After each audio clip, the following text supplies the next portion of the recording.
기도드립니다. 아멘. 아멘. 예, 감사합니다. 예, 우리 오늘 이렇게 각 가정에서 예배하고 계신 우리 성도님들 줌으로 또 참석하고 계신 분들은 이제 서로 얼굴을 보실 수 있을 텐데요.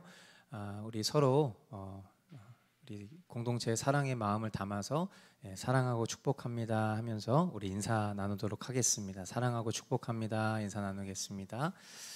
네, 줌으로 예배하고 계신 분들 이제 얼굴 보고 계신데요. 사랑하고 축복합니다. 이렇게 뭔가 액션을 취하셔야 될 것 같아요. 그죠? 네. 사랑하고 축복합니다 하고 우리 서로 감사합니다. 창세기 강의 이제 18번째 시간입니다. 힘이 센 니무롯과 같은 사냥꾼. 이런 제목을 짓게 될 줄은 몰랐는데 이게 도대체 무슨 내용일까?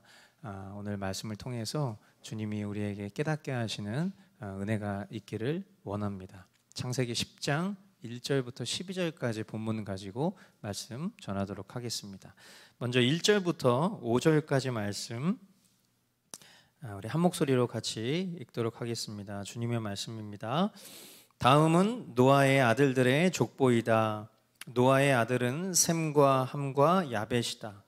홍수가 난 뒤에 그들이 아들들을 낳았다. 야벳의 자손은 고멜과 마곡과 마대와 야완과 두발과 메섹과 디라스이다. 고멜의 자손은 아스그나스와 리밧과 도갈마이다. 야완의 자손은 엘리사와 스페인과 키프로스와 로도스이다. 이들에게서 바닷가 백성들이 지역과 언어와 종족과 부족을 따라서 저마다 갈라져 나갔다. 아멘. 본문의 시작이 노아의 아들들의 족보다 이렇게 표현을 하고 있지만 이것은 홍수 심판 후에 새롭게 시작된 모든 인류의 기원이 되는 족보입니다. 그리고 이 인류의 기원이 되는 족보는 오늘 본문 내용인 열방의 목록과 그리고 이제 우리가 다다음 시간에 보게 될 11장 서두의 바벨탑 사건으로 이렇게 구성이 되어 있습니다. 열방의 목록 그리고 바벨탑 사건은 각각 창세기 10장과 11장에 기록이 되어 있지만 이것을 시간 순서로 생각해 보면 11장의 바벨탑 사건이 회상 장면이라고 볼 수 있어요. 왜냐하면 오늘 우리가 보게 될 이 10장의 열방의 목록은 바벨탑 사건에서 보여진 그 언어의 나눔을 통해서 그 혼란스러운 그 일들이 전제가 되어서 이렇게 열방으로 나뉘어지게 되었기 때문이에요. 그러므로 오늘 본문은 시간 순서로는 바벨탑 사건 이후의 일들로 여러분들이 보시면 되겠고요. 그리고 우리가 창세기 11장의 바벨탑을 만나면 이것이 회상하는 장면이구나 라고 그렇게 여러분들이 이해하시면 되겠습니다. 자, 이 열방의 목록과 그리고 바벨탑 사건은 다른 이야기죠. 그러나 서로 보완하는 두 관점이 존재를 하고 있어요. 열방의 목록은 본래 열방이 한 혈통에서 시작되었고 또 하나님의 복 아래에서 번성하는 것으로 바라보고 있죠. 그죠? 하나님께서 이 노아의 자손을 통해서 하나님의 복 가운데에서 이 후손들이 번성해 나아가는 것으로 이 열방의 목록은 바라보고 있다는 거예요. 그러나 동일한 사건이지만 바벨탑 사건은 열방을 하나님의 심판으로 인해서 혼란스러워진 것으로 바라보고 있다라는 것입니다.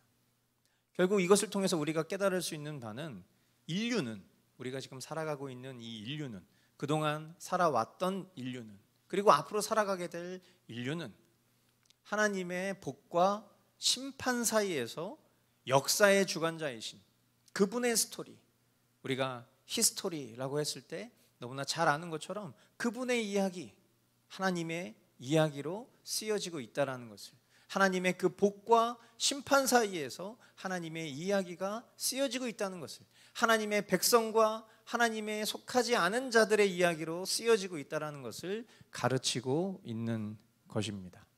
할렐루야.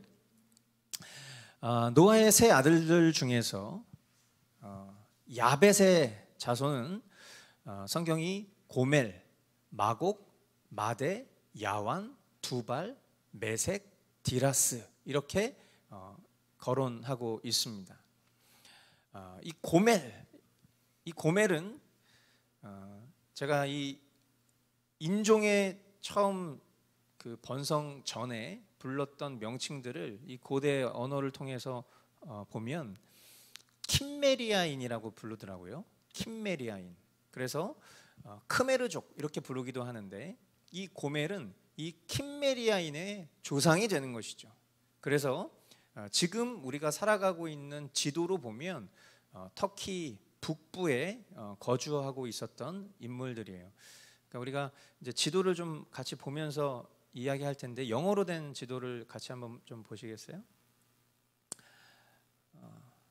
네, 이 영어로 된 지도를 보시면 이제 지금 처음 이 노아의 아들들이 거주하고 그리고 그 지역을 통해서 이제 번성해 나아가는 그런 확장된 모습들을 우리가 보게 될 텐데요. 죄송합니다. 한글로 된 지도를 보면 네, 이 야벳의 후손들이 퍼져나간 그 방향의 근원지가 지금 다 터키 중심으로 되어 있죠. 그래서 이 고멜이 이 킴메리아인의 조상이고 그리고 터키 북부 지역에 거주했고 후에는 지금의 이제 불가리아가 있는 위치로 이렇게 이동했다라는 것들을 우리가 볼 수 있는 것이죠. 계속 지도를 통해서 여러분들이 확인하시면서 제 설교를 들으시면 되겠는데요. 자, 그리고 이제 마곡은 스구디아인이라는 그런 분파로 되어 있어요. 그래서 이 스구디아인의 조상이고요. 그리고 흑해 동쪽에 거주를 했습니다. 또 마대는 메데인의 조상, 비슷하죠.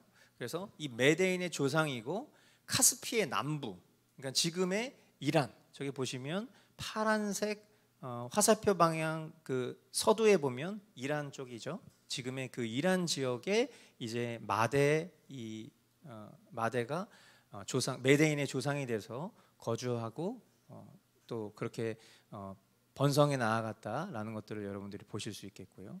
자, 그리고 이제 야완은 이오니아인, 이런 거 다 옛날에 우리가 그 학교 다닐 때 배웠었더라고요. 그런데 이제 지금 우리가 너무나 생소하게 들릴 수밖에 없는데 이 야완은 이오니아인의 조상입니다. 그래서 발칸반도 남부, 즉 지금의 그리스에 이제 거주했음을 볼 수 있고요. 자, 그리고 두발은 이베르인의 조상입니다. 지금의 터키 동부에 거주하고 있고요. 자, 그리고 이제 메색은 갑바도기아인의 조상. 그래서 흑해 남부에 거주했고 또 이제 러시아인이 결국 이 메색을 통해서 나오게 된 것입니다. 제가 이제 말씀을 전하다 보면 어떤 것들은 확정적으로 표현하고 어떤 것들은 그럴 것이다 이렇게 표현을 해요. 사실 설교는 그럴 것입니다. 아마도 그럴 것입니다. 저는 그렇게 생각합니다. 이런 식의 표현들이 설교에 합당하지 않은 표현들입니다. 설교는 진리를 전하는 것이기 때문에 확정적인 표현을 하는 것인데 지금 제가 때로는 아마도 그럴 수도 있습니다. 그랬던 것으로 예상됩니다. 뭐 이런 표현들을 이제 쓰게 될 텐데 그것은 이제 오늘 성경 본문이 가지고 있는 좀 특수성 때문이에요.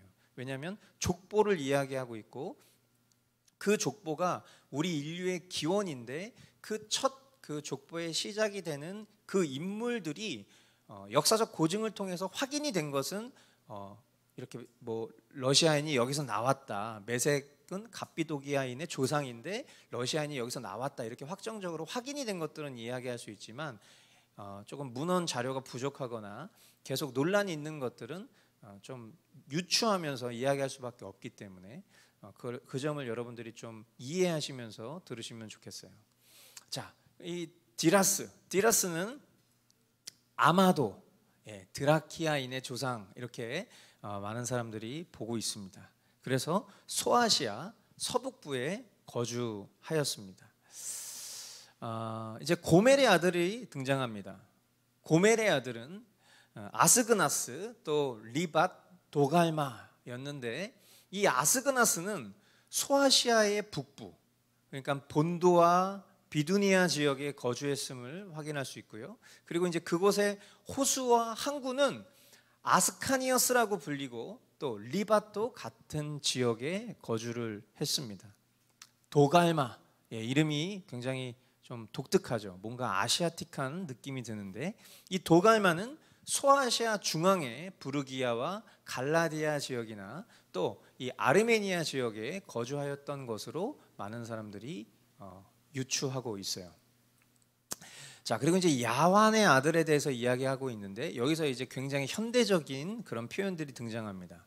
야완의 아들은 멜리사, 스페인, 키프로스, 로도스였는데, 자, 이렇게 성경이 기록을 하고 있죠. 이 엘리사는요 그리스 지역에 거주했던 것 같고요. 그리고 개역 개정에 히브리어 다시스 이렇게 표기가 되어 있어요. 다시스가 뭐냐면 스페인이에요. 그래서 이 세번역 성경에는 결국 이 다시스라고 표기를 하지 않고 이것을 스페인 이렇게 딱 표현을 한 거죠. 그래서 우리가 저기 지도에 보시면 좌측 상단에 이탈리아가 있습니다. 그죠? 지금의 이탈리아죠. 그러니까 저 이탈리아 서쪽에 거주했다라고 했을 때 이탈리아 서쪽이 어디예요? 이탈리아 서쪽이 결국 스페인인 것이죠. 그래서 세번역 성경에서는 이제 이것을 스페인으로 이제 번역을 한 것으로 보이고요. 그리고 이제 히브리어의 구브로라고 표기되었었던 키프로스, 이 키프로스는 기띔섬 이렇게 돼 있는데 기띔섬이 키프로스 섬을 말하는 거예요. 그래서 이 키프로스 섬에 그리고 히브리어 도다님 이렇게 표현되어 있었던 로도스는 그리스 동북부에 거주했던 것으로 보입니다. 그러니까 이렇게 분파되어 있는 이 자손들을 통해서 결국 이 세 개의 민족들이 시작이 된 이야기들을 이렇게 표현하고 설명하고 있는 것이죠.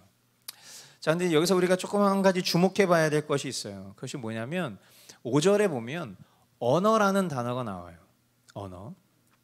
자, 이 언어라는 단어를 이제 히브리어에서 뭐라고 표현했냐면 로우쇼네라고 이렇게 표현을 했습니다. 그런데 이제 히브리어 원어로는 로우쇼네라고 기록을 했겠죠. 자, 그런데 이 단어를 헬라어 70인역에서는 이제 옮기는 과정에서 헬라어를 이 로우쇼네와 가장 합당한 단어로 차용해서 이제 번역해서 나눠줬겠죠. 자, 그런데 이 헬라어 70인역에는 이 로우쇼네라는 히브리어를 헬라어로 뭐라고 기록을 했냐 보니까 글로사라고 번역이 되어 있어요. 글로사. 이 글로사 여러분 어디서 많이 들어보시지 않았습니까? 어디서 들어봤을까요? 글로사. 바로 우리가 기독교 주요 교리 영상 강의할 때 방언에 대해서 설명하면서 바로 그 방언이라는 단어가 글로사예요. 자, 그러니까 여러분 이것만 봐도 방언이 어떤 신비한 라발라발라바 하는 막 그런 언어가 아니라 언어, 외국어를 의미하는 단어라는 것을 다시 한번 확인할 수 있는 것이죠.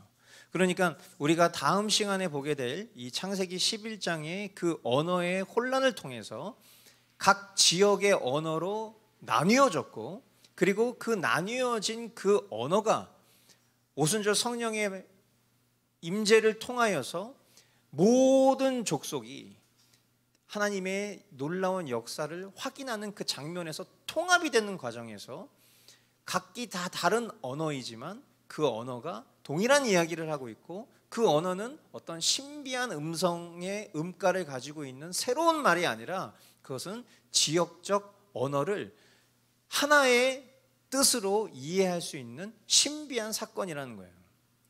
그러니까 이런 내용들을 여러분들이 잘 이해하시면 이런 근원적인 내용들 그리고 이 단어가 어떤 식으로 사용이 되었는지를 보면 이 글로사라는 단어가 어떤 신비하고 기괴한 음성의 어떤 우리가 이해하고 있는 그런 방언이 아니라 바로 외국어, 언어라는 것을 여러분 다시 한번 확인할 수 있게 되는 것입니다.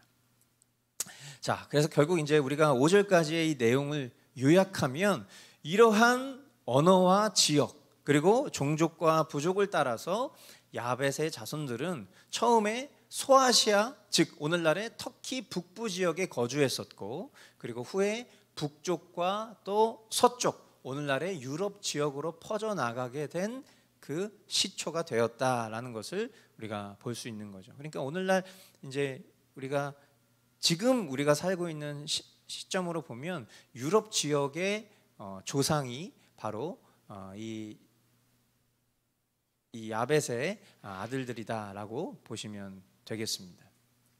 자, 그리고 이제 뭐 바닷가 백성들 이런 표현들이 등장하죠. 그러니까 여기서 말하는 바닷가는 지중해 연안을 말하는 거예요. 그러니까 그 지중해 연안을 중심으로 한 섬들을 가리키는 것으로 그렇게 이해하시면 되겠습니다. 자, 그리고 이제 이어지는 6절부터 14절까지 말씀인데요. 이 6절부터 14절까지 등장하는 그 자손들이 바로 함의 자손이에요. 우리가 지난 시간에 집중적으로 이야기했었고 오늘 또 우리가 이 함의 자손까지만 말씀을 보게 될 텐데 함의 자손을 통해서 하나님 우리에게 말씀하시고자 하는 바가 분명히 있는 것 같아요. 그 내용들을 한번 보도록 하겠습니다. 6절부터 9절까지 6절부터 9절까지 같이 한 목소리로 읽겠습니다. 시작. 함의 자손은 구스와 이집트와 리비아와 가나안이다. 구스의 자손은 스바와 하윌라와 삽다와 라하마와 삽드가이다. 라하마의 자손은 스바와 드단이다. 구스는 또 니므롯을 낳았다. 니므롯은 세상에 처음 나타난 장사이다. 그는 주님께서 보시기에도 힘이 센 사냥꾼이었다. 그래서 주님께서 보시기에도 힘이 센 니므롯과 같은 사냥꾼이라는 속담까지 생겼다. 네.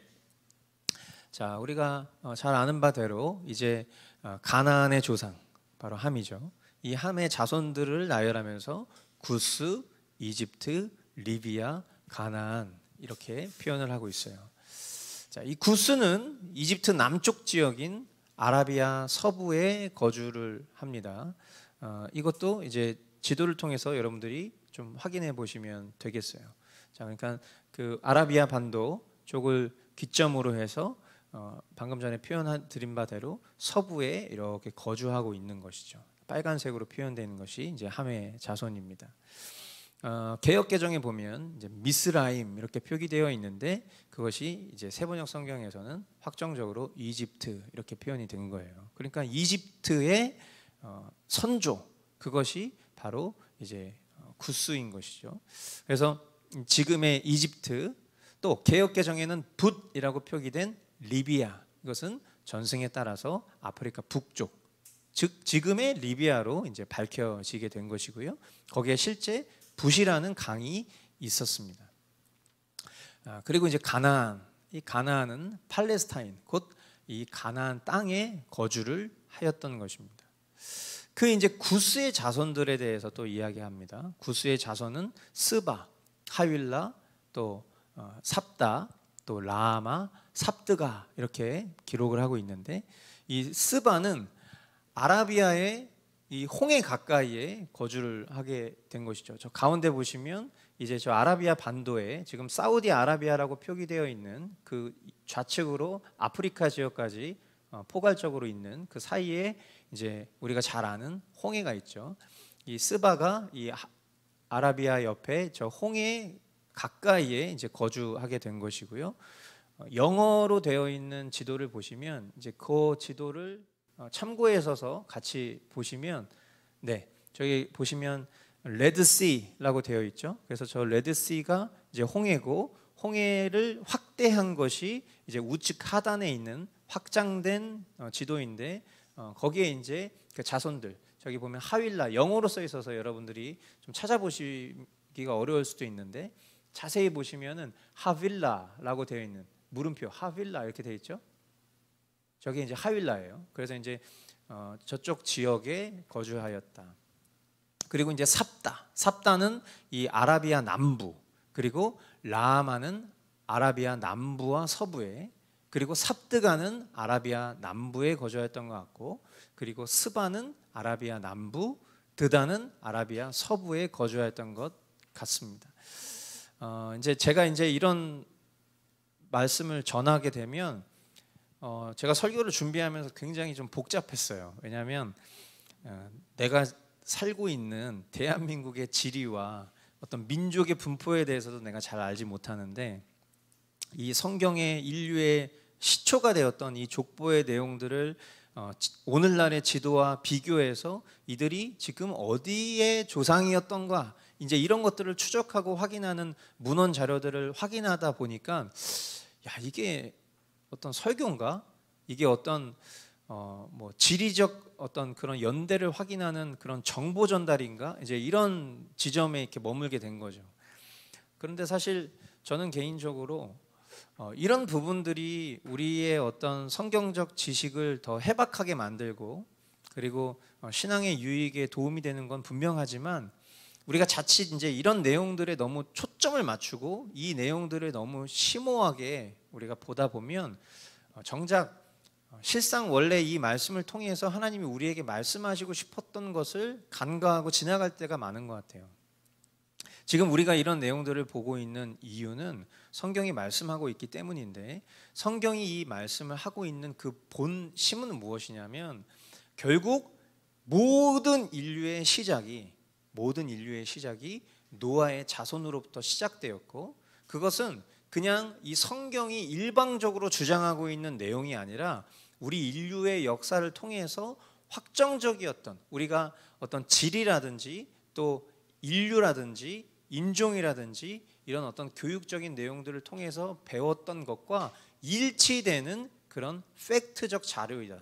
그것을 지금 이야기하고 있다는 것을 여러분들이 이해하시고 결국 이 내용을 통해서 모든 인류를 주장하시고 또 모든 인류를 이끌어 가시는 분이 누구시다? 하나님이시다. 이것을 우리가 결론적으로 삼기 위해서 이 내용들을 이야기하고 있다는 것을 여러분들이 놓치지 않으셔야 되는 거예요.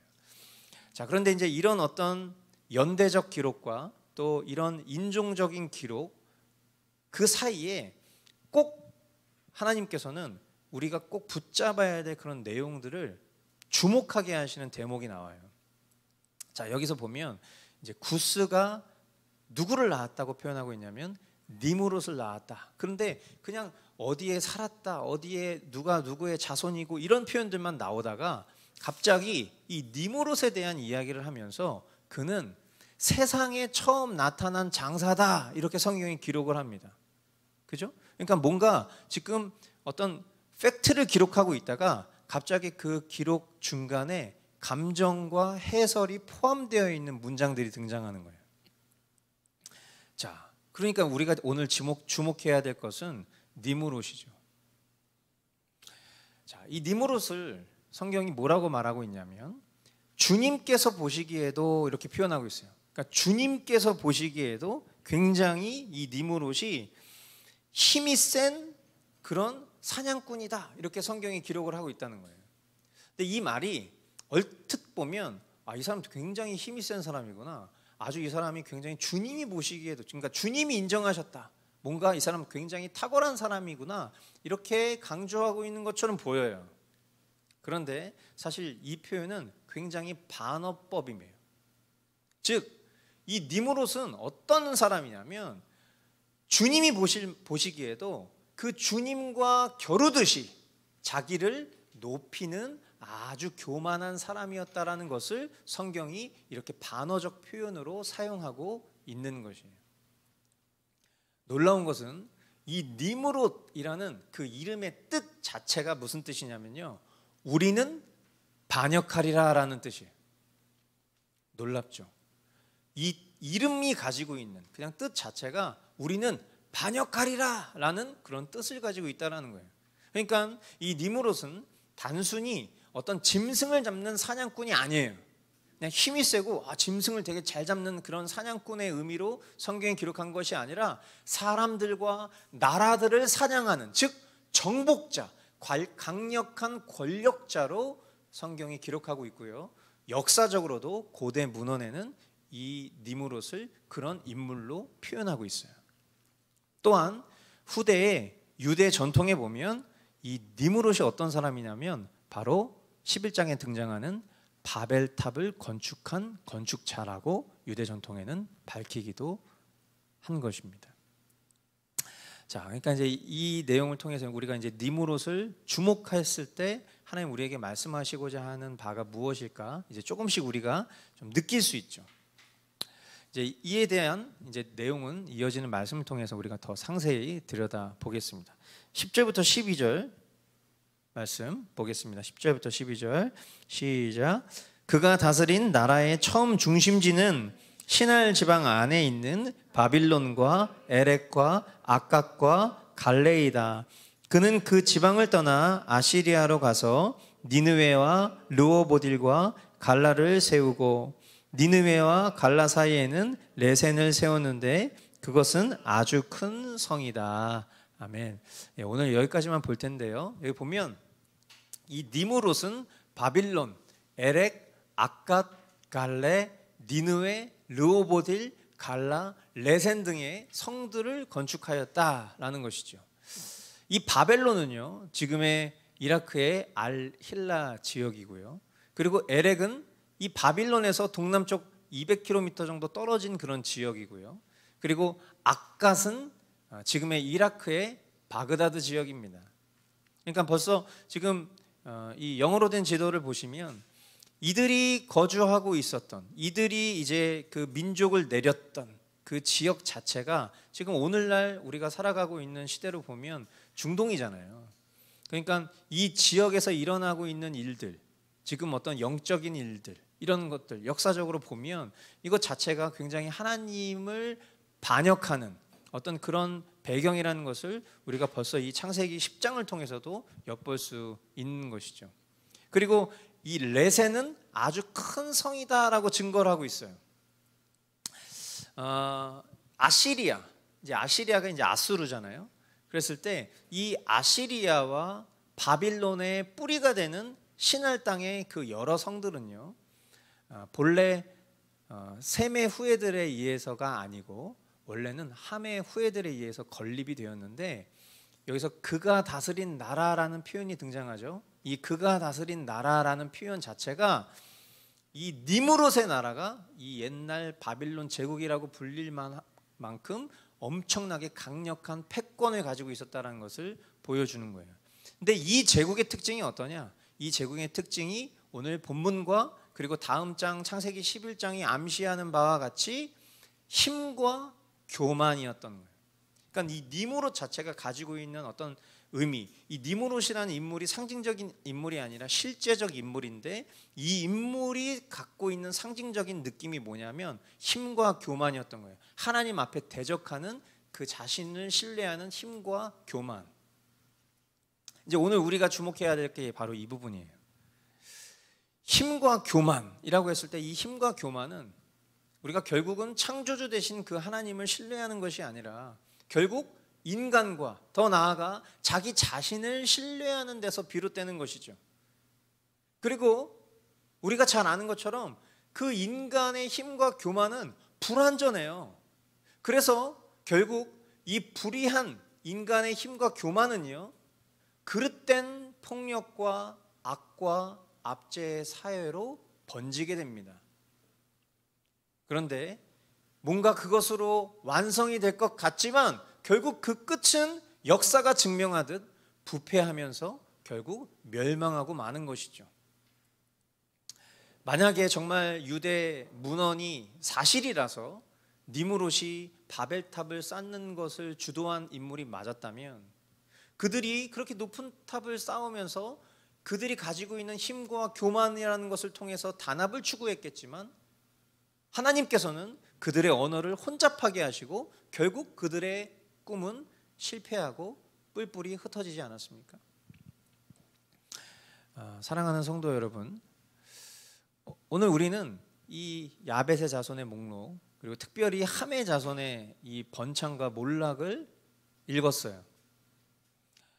좀 지루한 듯한 이런 어떤 자손의 연대를 통해서 우리가 그 사이에 특별히 이 함의 자손 니무롯에 주목을 하게 되었는데, 이 니무롯은 고대의 강력한 통치자였고 또 그의 왕국은 매우 광대했다, 성경은 증거예요.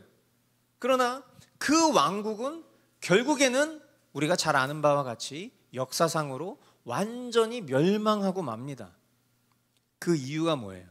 하나님을 경외하지 않았고 자신의 힘과 교만을 신뢰하여 비롯된 폭력과 부도덕 때문이었던 거겠죠.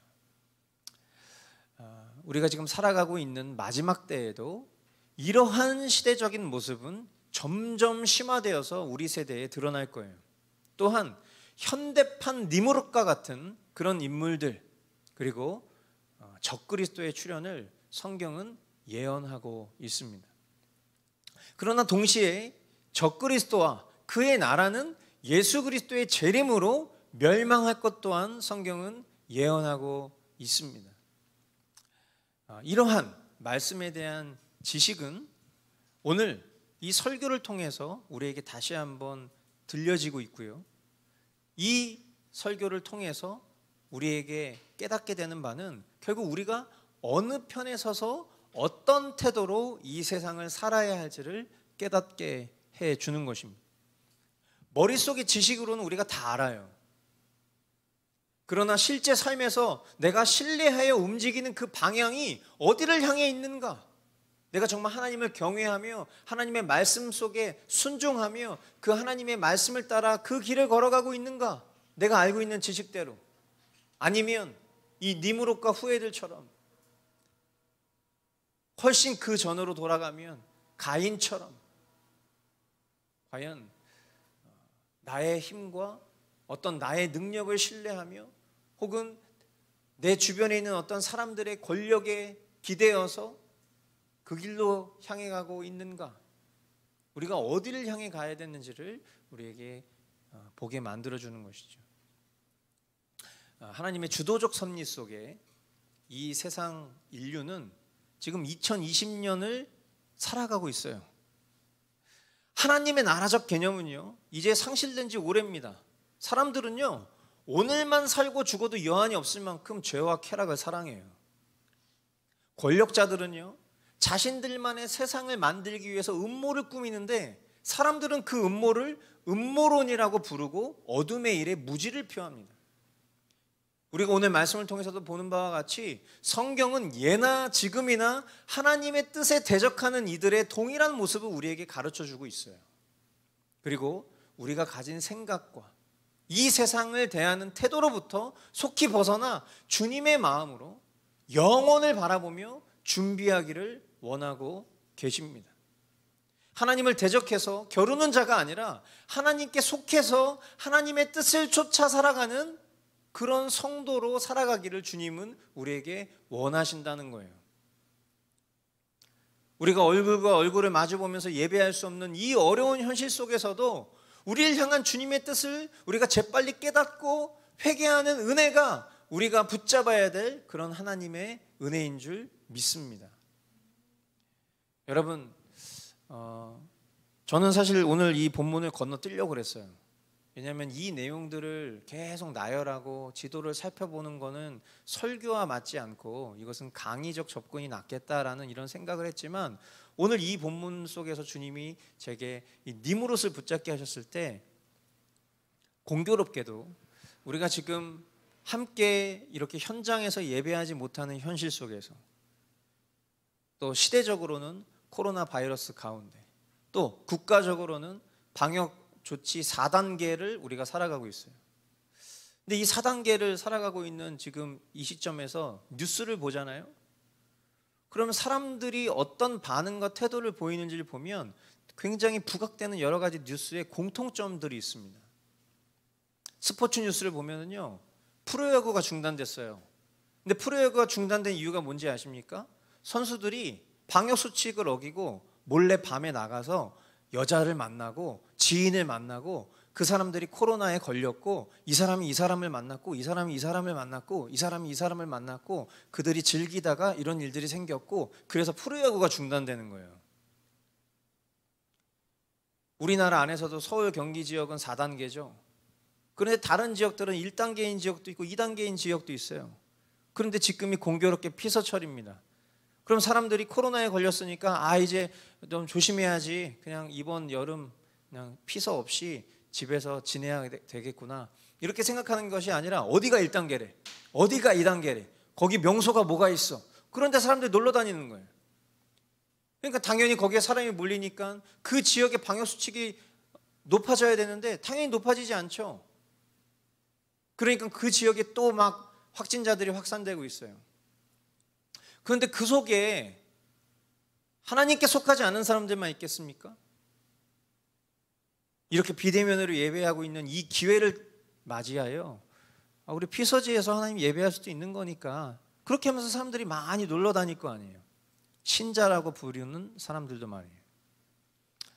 저는 어디 뭐 여행을 가는 일이 잘못됐다 이야기하는 것은 아닙니다. 그러나 거듭 말씀드리지만 지금 우리가 살아가고 있는 이 시점에 우리가 과연 니무롯과 같은 그런 하나님을 정말 대적하는 마음, 하나님을 경외하지 않는, 나 자신을 신뢰하고 나의 안위에 대한 문제 또한 하나님께 의탁하는 것이 아니라 그냥 나의 즐거움에 넘겨버려서 그냥 오늘만 살다 죽어도 상관이 없는 그런 죽어가는 영혼들처럼 우리가 그렇게 오늘을 살고 있지는 않은가, 깊이 돌아보게 하시는 하나님의 말씀이 아닌가 생각합니다.